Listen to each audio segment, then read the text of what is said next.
Her story begins in Tennessee. My story. My own son and his wife abandoned me at the airport without a single dollar in my pocket. They didn't know I was on my way to meet my lawyer, though maybe that wouldn't have changed a thing. Mom, my daughter-in-law Tanya said, her voice clipped and casual, we only got you a one-way ticket. The return trip? You'll figure it out. She tossed the words over her shoulder as she tugged her glossy designer suitcase into the first-class lane, never even glancing back at me. And then she smiled. Not the kind of smile meant to comfort, but that condescending little grin people wear when they think they've just taught you a life lesson. You've got a phone, don't you? Call someone. Or sell it. That should cover a Greyhound ticket, right? And just like that they were gone. Slipped past the checkpoint. Vanished into the glittering tunnel of airport gates and vacation selfies. Gone, along with every ounce of dignity I still held in their eyes. I stood there rooted to the tile floor of Nashville International Airport, clutching my purse tight to my chest. No suitcase. No boarding pass. No return ticket. Just a thin sweater and a printed itinerary that I realized in that moment was nothing more than a prop. They had never intended for me to come back with them. Truth be told, I don't think they ever meant for me to be part of that trip at all.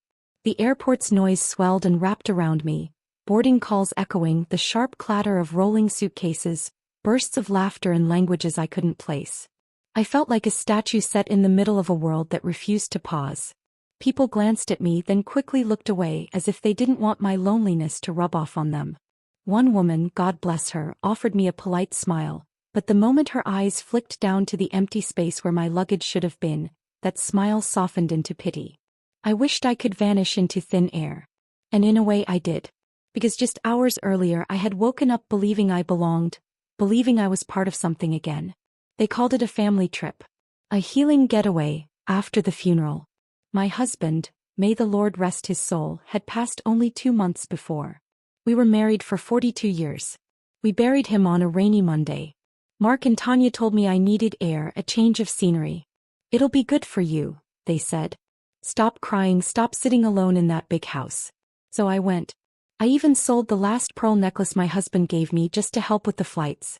We're all pitching in, they assured me, smiling. Group effort. Funny thing is, I never saw a single receipt. I also never saw a return booking. But I didn't question it. I'd been raised to trust family, even when they'd long stopped treating you like one. At check-in, I noticed Tanya's mother had priority tags on her bags. She had a first-class ticket. So did Tanya. So did my son. I told myself we'd just be seated separately. Maybe for boarding convenience. Tanya promised they'd come check on me after takeoff. But that was before the gate agent scanned my paper and frowned. I'm sorry, ma'am. It says here your return trip isn't valid. She said it with that polite dread in her eyes, the look of someone bracing for tears. I smiled weakly at her. There must be a mistake. But when I turned back, Tanya and Mark were already walking away. I hurried after them, clutching my little folder of travel documents like it was a shield. And that's when Tanya stopped, sighed like she was tired of pretending, and delivered the line that still echoes in my head. You know what, Mom? We only bought you a one-way ticket. The return trip, you'll figure it out. She said it like she was telling me the weather forecast. And when she added that cruel remark about selling my phone for bus money, Mark stayed silent. He didn't defend me. Didn't even meet my eyes. Just adjusted his sunglasses and kept moving. They left me there, like an old receipt crumpled and tossed aside. Used. Unneeded. I stood for a long time after they disappeared into security.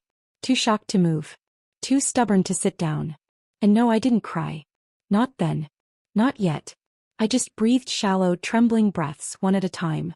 The last time I felt that kind of abandonment, I was 9 years old, waiting for a father who promised he'd return from a trip to the next town, but never did. And now, all these years later, life had brought me full circle. Only this time, the person who left me behind was my own son. The world didn't stop just because I did. Travelers streamed past. A man pushing a baby stroller swerved to avoid me. And I stood in the middle of it all, invisible and discarded, wondering how I'd gotten here. Somewhere nearby, a group of teenagers in matching dance uniforms were shouting and laughing, their voices echoing across the terminal. Over the loudspeaker, an attendant called for final boarding to Orlando. The sunlight hit the wide glass windows just so sharp and unrelenting, and I had to squint against the glare. I lowered my eyes to my phone, not because I expected a message from Mark. He wouldn't dare. I just wanted to make sure it was still in my hand. That little piece of plastic and glass was the only proof left that I still existed, that I still mattered to anyone at all. I thought about calling someone. But who? My sister had passed years ago. My old friends had their own families, their own heartbreaks to carry.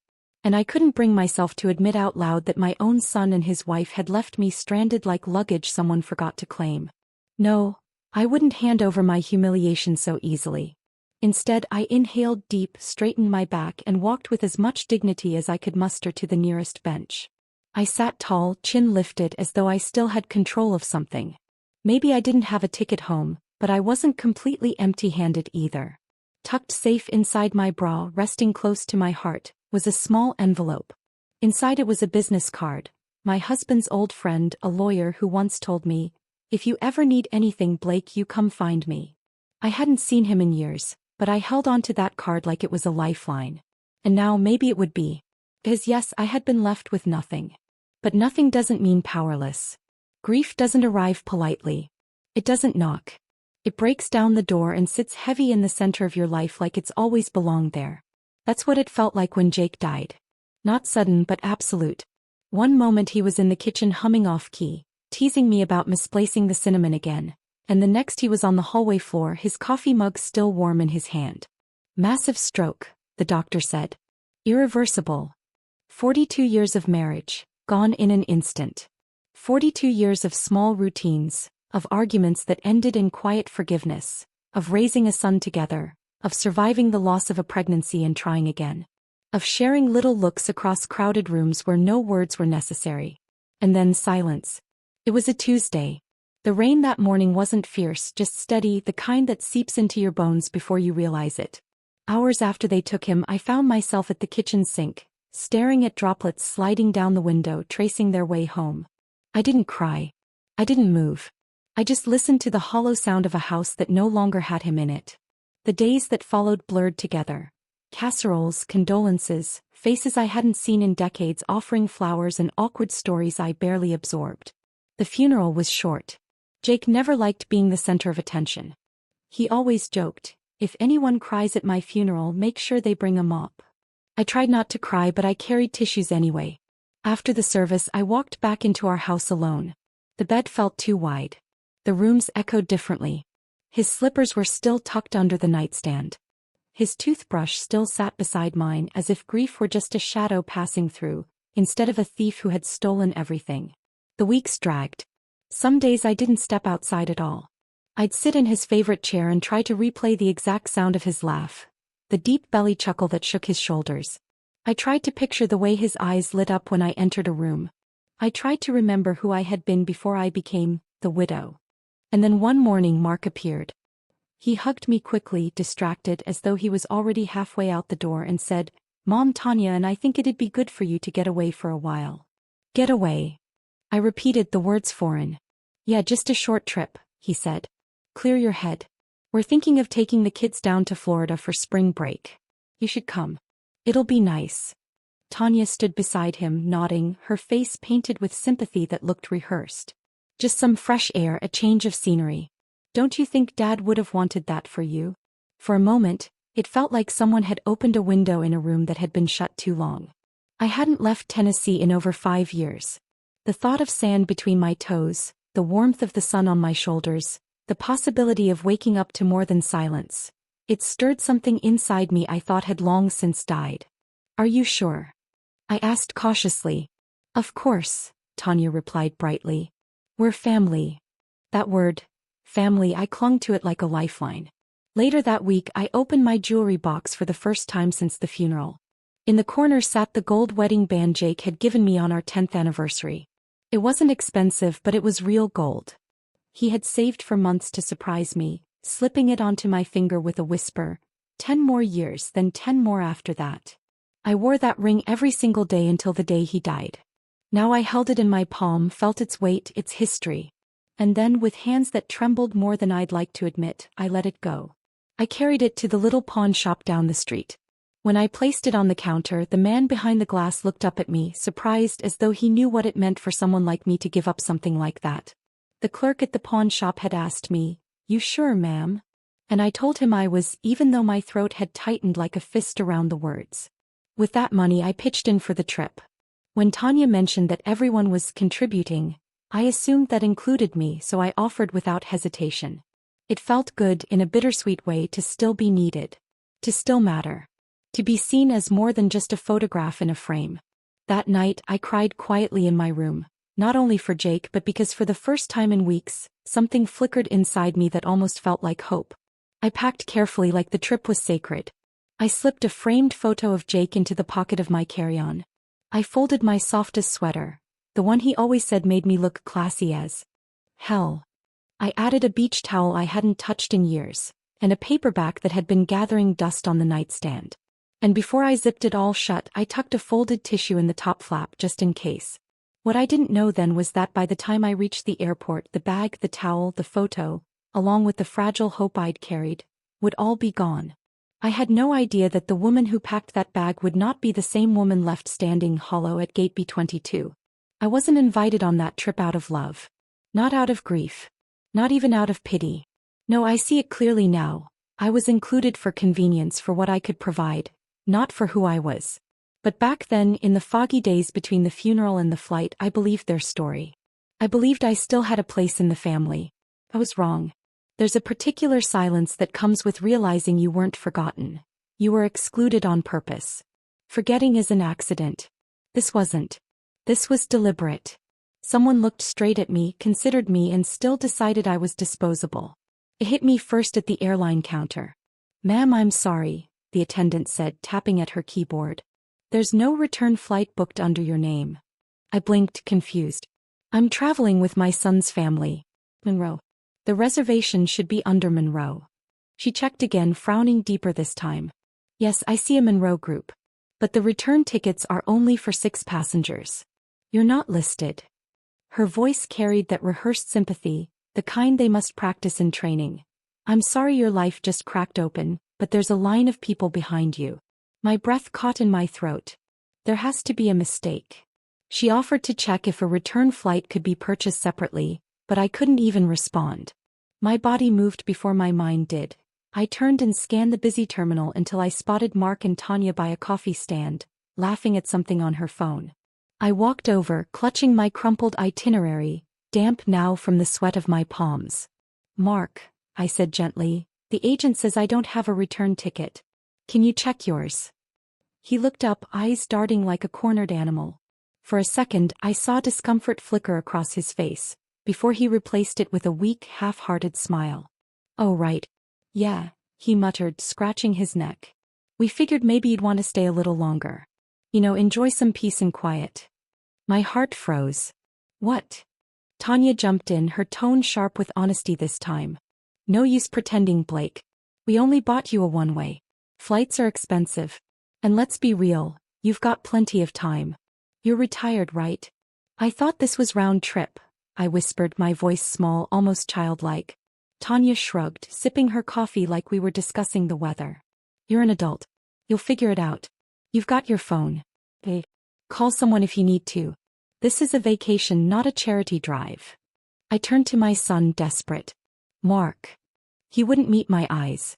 "It just made more sense this way, Mom. We thought it'd be good for you to stay a few extra days. Maybe see some old friends." I didn't pack for more days. "Well," Tanya said, checking her nails now, "there are stores." I couldn't speak. My voice locked in my throat. All I could do was hold on to that useless itinerary like it was a shield. And then the realization hit me like a blow. I didn't even have my suitcase. They had checked their bags at the curbside drop-off together. Tanya had waved me off, insisting, "Let us handle it, Blake. Just relax." My little carry-on was probably still in the trunk of their car. They hadn't just left me without a return ticket. They had taken my belongings too. "Where's my bag?" I asked finally, my voice sharper than I intended. Mark glanced at Tanya. Tanya glanced back at him. Then she answered smoothly, "We checked it with ours. We can get it back to you later, if you stay longer." Stunned, I stammered, "So I don't have a flight. I don't have my things." And you didn't think I'd need to know that before we got to the airport. You're overreacting, Tanya said flatly. You said you wanted to be included, Mark added, his voice defensive. This is how we do things. Flexible. We didn't mean anything by it. You're just emotional since Dad passed. We thought this would be easier. Easier for who? I asked. Neither of them answered.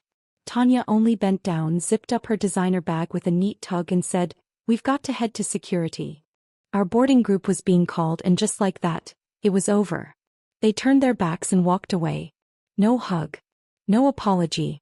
Not even the smallest acknowledgement that I had just been erased from their lives.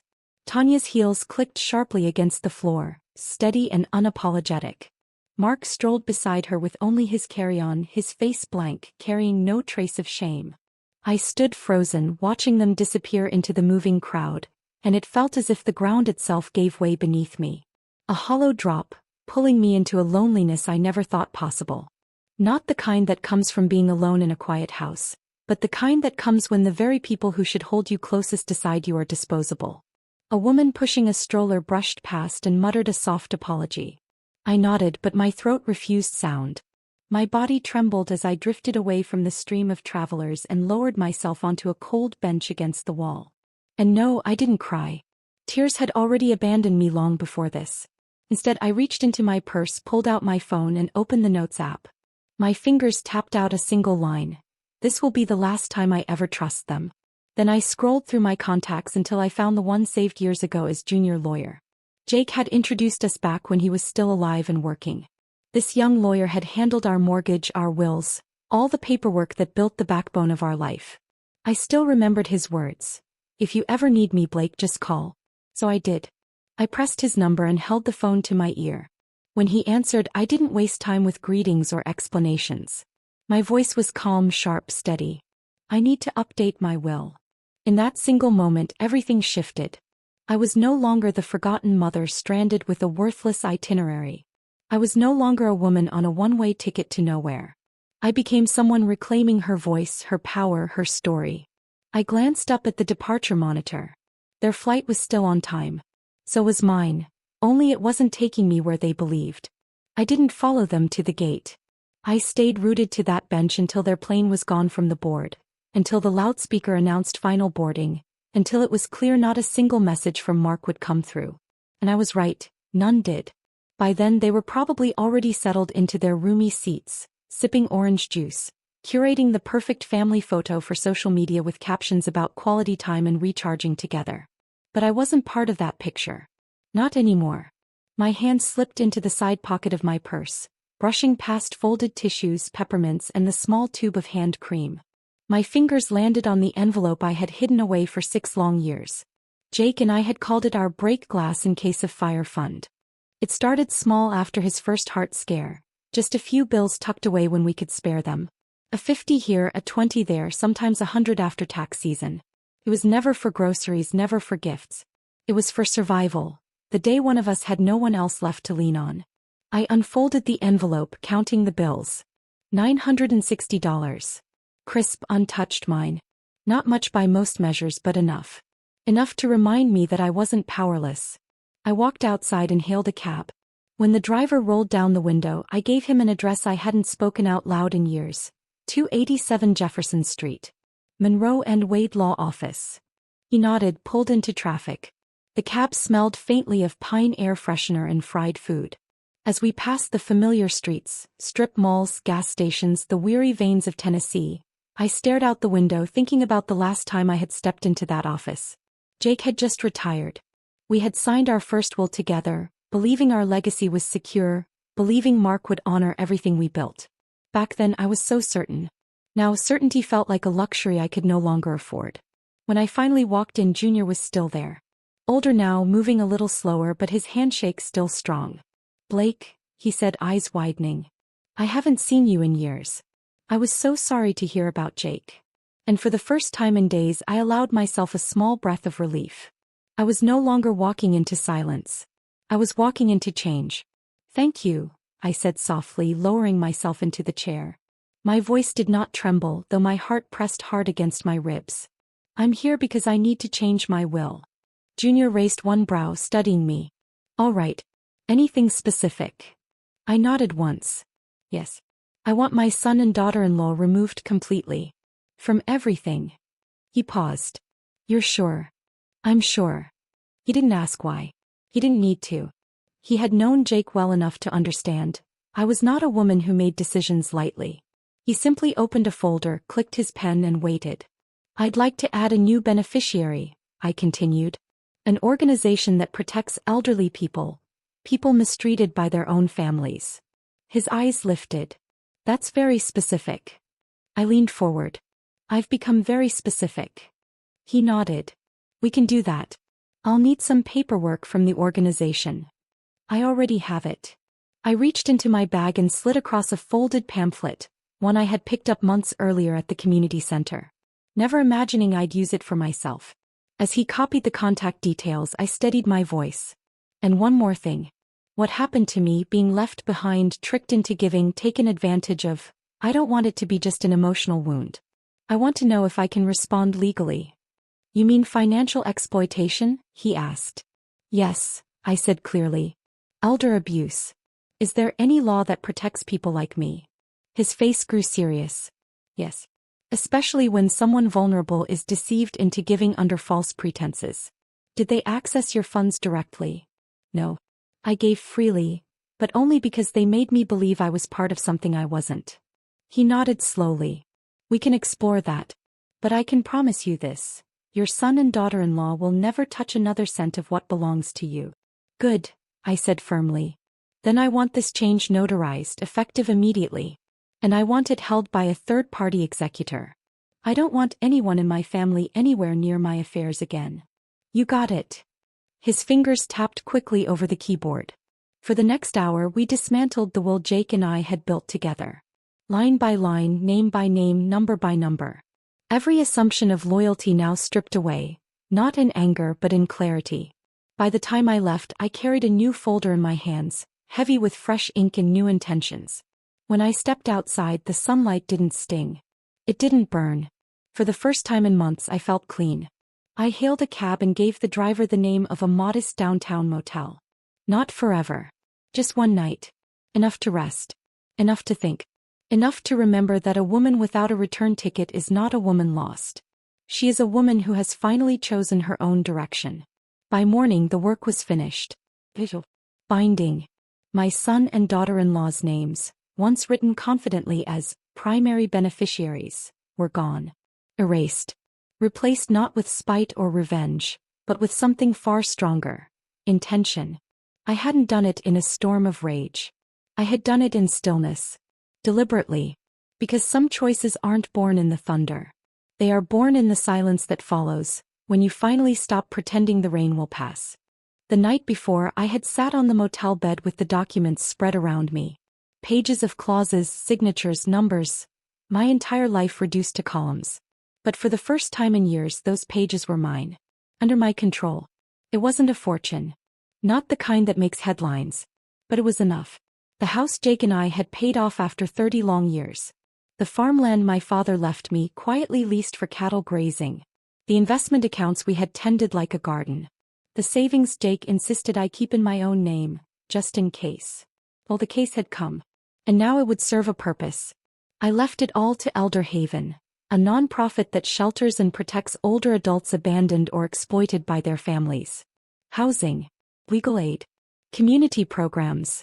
Women like me, women I now knew I wasn't alone among.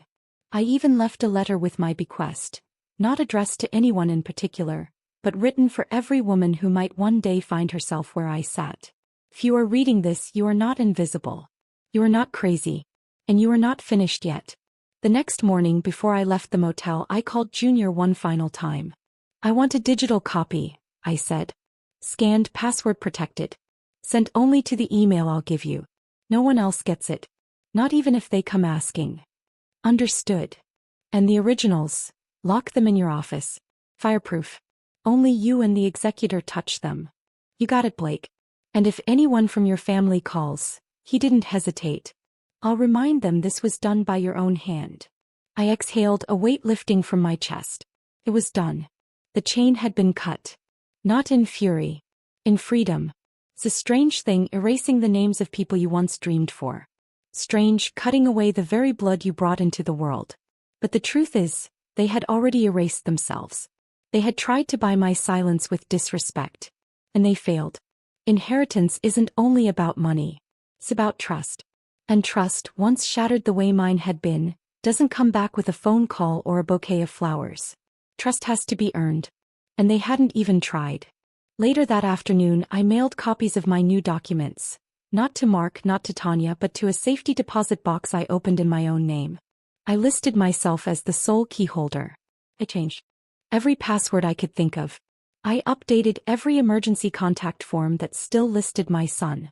And when the bank teller asked, "Would you like to add a family member for access?" I smiled quietly. "No," I said. "Just me." Those two words, once lonely, almost pitiful, now rang differently. They felt like survival, like strength, like the first day of starting over. I was no longer someone's mother, someone's widow, someone relegated to the background. I was a woman reclaiming the story I still had every right to write. As I walked back to the motel to grab my bag, I passed a small park where children shrieked with joy, climbing over jungle gyms and swinging high.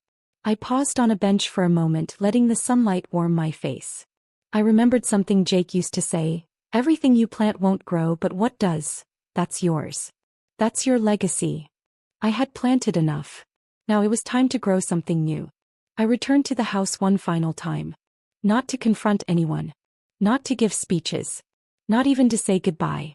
I returned to claim what was mine. I scheduled the movers for a quiet Tuesday morning, knowing Mark and Tanya would both be at work. I didn't want to see their faces. I didn't want another performance of false concern, another round of shallow apologies delivered too late. I wanted peace. I wanted silence. The house looked smaller than I remembered, or maybe I had simply outgrown it. The shutters were peeling. The front steps sagged. The wind chimes Jake had hung still tinkled softly in the breeze, but they didn't make me smile anymore. Nothing in that house did. I let myself in with the spare key still hidden in the planter, exactly where we had left it for emergencies. And yes, this qualified. The movers were swift, quiet, and professional. I had hired them from a town 2 counties over. No gossip. No whispers. "I'll be taking just a few things," I told them. Jake's favorite chair, the one molded to his back after decades of reading. A box of books. Our wedding album. His navy cap. My mother's quilt. Nothing else. No furniture we bought together. No dishes that once held Sunday roasts. No mattress replaced after 30 years because he said I deserved better. Only the pieces that still felt like truth. I walked slowly through every room. The kitchen where I baked birthday cakes. The living room where we danced on our anniversary, just the two of us, barefoot, tipsy, laughing. The hallway where Jake fell that day, coffee still warm in his hand. I didn't cry. I had cried enough. I left the keys in a sealed envelope on the kitchen counter, along with a short note. "Don't call. Don't ask. I am exactly where I want to be." The ride to the new place took less than 2 hours, but it felt like crossing into another life. The sign read, "Willow Grove, independent living for seniors with dignity." I had toured it quietly with Jake before. He had wanted options even though I had always said I'd never leave our home. "Maybe one day," he joked, "if they have good pudding." Willow Grove had more than pudding. Sunlight poured through wide windows. The hallways smelled of lemons, not antiseptic. Soft jazz played in the common room. People looked at you when you walked in, not through you but at you. "Welcome, Mrs. Monroe," said the woman at the front desk, smiling.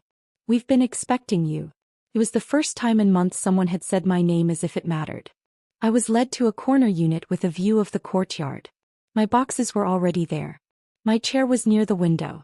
On the table sat a welcome basket of jam, crackers, and a handwritten note from the director. "Thank you for helping us make this place possible. Now it's yours too." What they didn't know, what Mark and Tanya would never know, was that Willow Grove had been funded in part by the very donation I had made through Elder Haven. My estate was not just a transfer of assets. It was a declaration. A statement that I would no longer allow disrespect or betrayal to define my legacy. It was a quiet revolution. I had carved out a place in the world where I would never again be forgotten, where I wasn't a burden, a relic, or a shadow of someone else's expectations. I was just Blake. In the days that followed, I settled into my life at Willow Grove. I joined the afternoon book circle. I met Helen, a retired teacher with a laugh so loud and infectious that I once spilled coffee down my blouse just trying to keep up. On Thursdays, I attended a watercolor class, learning to capture birds mid-flight on paper.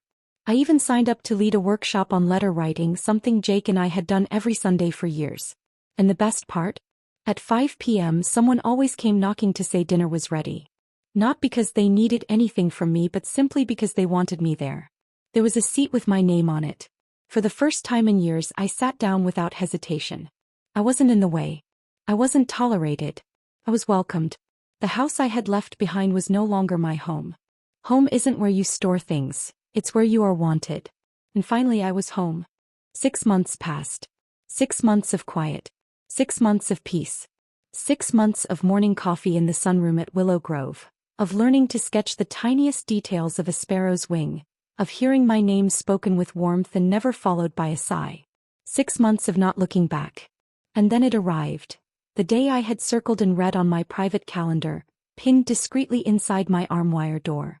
Notification sent. That morning Junior emailed me with one simple line. Letters had been delivered. As of 9 o'clock I didn't reply. I didn't need to. By 11 o'clock the phone started ringing. 16 calls in one day. Mark. His name flashing insistently on my screen, the same name I had once loved so fiercely it nearly unmade me. Now it triggered only stillness, calm. I didn't answer. Not the first call, not the third, not the 12th, not even the one at midnight. There were no messages. Only the sound of someone frantic, realizing the door was locked, and they were no longer welcome inside. By morning an email appeared. Subject line, "I'm sorry, Mom, but at least let us keep the garden." I opened it not for apologies, not for reconciliation, but out of curiosity. Curiosity for how they would phrase entitlement, how they would try to bend the truth to fit their comfort. "Mom, I don't know what to say. Tanya and I got the letter from the lawyer this morning, and I don't even know where to begin. We didn't think you'd actually go through with it. Maybe we were wrong. Maybe we didn't handle the airport thing right. Maybe we underestimated how hurt you were. Tanya says it wasn't meant to feel like abandonment. She just thought you'd prefer to stay a few extra days. I know that doesn't excuse anything, but, Mom, this is serious. You've removed us from everything. The house, the savings, the land. Even the joint account we used for the kids' school fees has been frozen. I'm not saying we didn't deserve something, but you're cutting us out completely after everything, after all the years. At least let us keep the land behind the house, the garden. You know, the kids helped plant it. It means something. We're not perfect, but we're your family. Can we please talk? Just one call. Just 5 minutes. I read it once. Then again. Then I closed the laptop and leaned back, letting the words settle like dust in a sunbeam. They didn't think I'd actually go through with it. That sentence alone told me everything I needed to know. They thought I was too old, too soft, too desperate to be included. They assumed I would bark but never bite, weep but never walk away. They mistook kindness for weakness. But I had walked away. I had drawn the line. And I would not undo it. Not for land, not for garden beds, not for the sake of convenience or tradition. They hadn't just left me at an airport. They had left me behind in every meaningful way long before that. They had chosen comfort over care, convenience over compassion, performance over presence. And now they wanted the garden. That garden they never once asked me to help water. The garden Tanya had posted about online as her sacred space? That belonged to memory now, not them. My land, my choice, my legacy. Elder Haven had already stepped in. The regional director had visited the site and proposed turning it into a therapeutic horticulture program for aging women with memory loss. My land would serve a purpose. My legacy would live on, quietly, intentionally. Back at Willow Grove, I wandered into the small library and pulled out a book of poetry. I wasn't reading it. I just needed the weight of something honest in my hands. Helen slid into the armchair beside me, sharp-tongued, soft-hearted, and entirely present. "You've got that look again," she said. "What look?" I asked. "The one people wear after they've just told the world who they really are." I smiled. "Maybe I have." "Good," she grinned. "That world needed to hear it." I glanced at the email on my phone one last time, rereading the closing plea. Just 5 minutes. I thought about replying. One line, something clean, something true. Said I powered the phone off. I picked up my pen and wrote in my journal. Some things are inherited. Others are earned. And some, like peace, are created from scratch. Let them wonder. Let them rage. Let them miss the sound of my voice when birthdays pass and go unnoticed. Because I would be here, surrounded by people who didn't expect me to fund their comfort in exchange for their absence. People who saw me. I didn't owe anyone a conversation. I had already given them something better. A clear goodbye and a door that no longer opened. Some days now I forget what silence used to sound like. The sharp, empty kind that sat with me in the house after Jake passed, after the casserole dishes stopped coming, after my own son stopped asking how I was holding up. The silence at Willow Grove is different. Here it hums gently. It waits for you. It does not shame you for resting. It does not judge for remembering. I spend my mornings in the book club. 6 women, 1 soft-spoken man who brings crossword puzzles to share. We argue over plot twists, laugh too loud at lines no one else would catch, and sip tea with names none of us can pronounce. We belong to one another simply by showing up. Afternoons are for gentle yoga in the courtyard. My balance isn't what it used to be, but no one minds. The instructor always says, "You're stronger than you think." And for the first time I believe it. I've taken up painting again, something I gave up decades ago. My brush strokes are shaky, my colors too bold, but my heart swells when I step back and see something I created just for me. One evening, while organizing the communal art supplies, a woman named Ruth looked up at me and asked softly, "Do you ever regret it?" She didn't have to clarify. We all knew what she meant. I looked her in the eyes and said, "I regret not doing it sooner." That night I sat alone in my room. The window was open, letting in a gentle breeze. On the table sat a framed photo of Jake, the one where he's laughing with his whole face, eyes nearly shut, hands mid-gesture. I lit a candle for him. Not for grief. For gratitude. "I'm okay," I whispered. "More than okay." Then, after a pause, I added something I hadn't realized I needed to say. They thought I'd fall apart when they left me. They thought I'd panic, beg, chase after them. I leaned closer to his photo. "But you know what, love? They're the ones who lost something that day. Not me. They lost their way back, mistaking my silence for weakness, my endurance for consent, my love for an endless well to draw from without ever giving anything back. But now, I no longer mistake myself for someone who owes anyone anything. Not Mark. Not Tanya. Not the grandkids who may one day ask why they don't know me and will hear only the version their parents choose to tell. That is not my burden. I know my truth. I lived it. I survived it. And more than that, I rebuilt from it. Here I'm not just the old lady who paid for the trip. I'm not a financial resource, an inconvenience, or a figure fading quietly in the corner. I am Blake at Willow Grove. My name is spoken when I enter the room. A seat is saved for me. People ask what I'm working on. They notice when I want peppermint tea, when I prefer chamomile. They remember. They care. They see me. And I see myself, not as a relic, not as a story that ended when Jake passed, but as a woman who lived through the deepest kind of betrayal, the kind hidden behind family smiles, and came out with my name intact. Sometimes at night I walk the courtyard alone, hand resting lightly on my cane, watching the light spill from the community room windows. I think about legacy. How everyone wants to leave something behind. But maybe the most radical legacy isn't money, it's memory. It's the right to write the ending of your own story, even if it means ripping up the old script and starting fresh. I did that. I chose new names to include. I chose new traditions to build. I chose a new family, not bound by blood but by presence, by choice. And in the end, that is what real family is. Chosen, cherished, kept. Each night when I blow out my candle, I smile. I don't owe gratitude to anyone who made me small. I owe it to myself, for standing up, for walking away, for lighting the match and watching the lies burn to ash. I chose myself. I chose peace. I chose a family that will never leave me at a gate. If this story made your heart ache, then made it rise again. If you've ever given everything to a family that only remembered you when they needed more, if you've ever been left behind and had to choose yourself just to keep going, then you are not alone. This is Grandma's Honest Stories, where we don't whisper the past, we speak it with clarity. Where forgotten women remember themselves. Where quiet pain becomes power. If you believe dignity doesn't expire with age, if you believe that kindness doesn't equal weakness, and if you believe that truth still matters, Even if it takes a lifetime to speak it, subscribe to Grandma's Honest Stories today. Because when a grandma finally tells her story, the world listens.